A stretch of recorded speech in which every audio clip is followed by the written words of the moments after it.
Okay, we're back doing race analysis videos. I'm going to refocus this channel, kind of show you some videos, basically educational type videos, going back to my roots about basically the noob cyclist and kind of showing you what I've learned from bike racing. In the upper right hand corner, you can see there's 5 laps to go. That's what we'll talk about today and why that's important for my basically growth throughout this entire race season. This is Janesville Tour of America's Dairyland Day 1. We're going to go through all of Tour of America's Dairyland and hopefully Intelligentsia Cup, the races that I did do. But the basics of this video and the videos coming up are hopefully to kind of teach you a thing or two about bike racing, things that I've learned during this Cat 3 series, as well as things that my coach Chad Hartley on the Adapt cycling team has basically taught me throughout the last 2 years of racing with them. Here you can see it's pretty strung out. There's lots of people ahead of me. And I'm going to just refocus this channel towards hopefully letting people pick and choose things here and there that I've learned from Chad and learned from executing in bike races like this. And hopefully you kind of learn something on how to race your bike better. That's kind of what I'm going to focus on in this race and the rest of this channel throughout this race year on the road. So now that we got that out of the way, this is Janesville Tour of America's Dairyland Day 1, as we talked about. You can see I'm pretty far back with about 5 to go.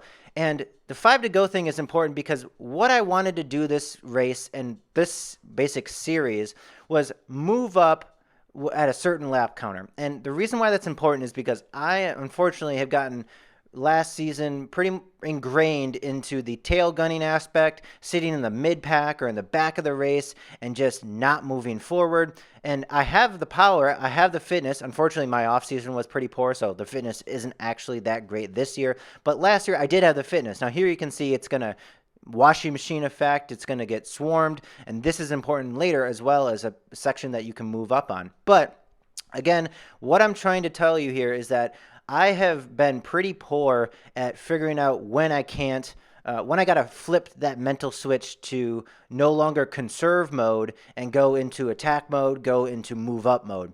And so here you can see I've moved up quite a bit from the prior lap. And the reason why this is important is because I picked 5 to go to be the time when I move up. Now here you can see I know I can move up here because people ease up, look at the right, people stop pedaling.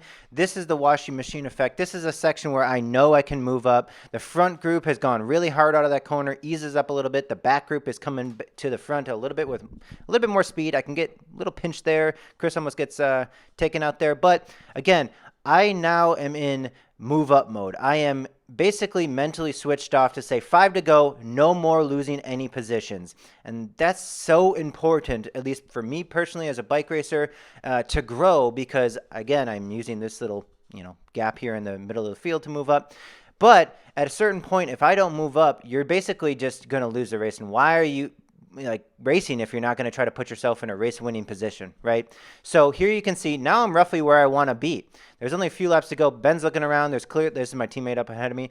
You can clearly see that we're getting swarmed a little bit. I get swarmed a little bit too heavily, and I'm going to move up on the outside. Usually in those sections where you know you're going to get swarmed, it's better not to be in the middle of the pack. It's better to be around the side.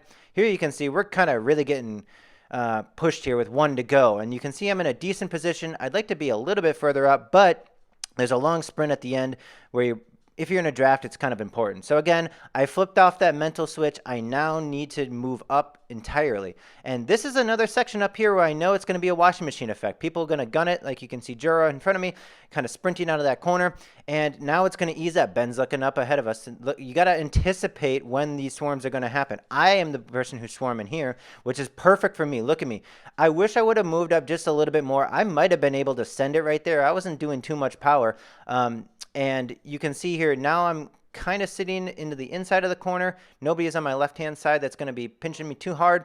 And now I'm in a pretty decent spot. I moved to the inside because I want to be, on the inside of this final corner, but I would pinch off Ben here. So I ease up a little bit, throw some brakes, and the brakes kind of slow me down too much here, and that's pretty much the end of my race right there. I let a gap open to Ben because I had to throw brakes to make sure that I didn't, cut him off too much, and the sprint's happening. So again, hopefully you learned something from this video. I have a whole bunch of Toad videos to analyze as well as Intelligentsia Cup. I'm hoping you can pick and choose something from this. Again, my coach Chad Hartley taught me everything I know, and I sometimes execute it, sometimes don't, like in this race. So hopefully you learned something. Thanks for watching. There's more to come.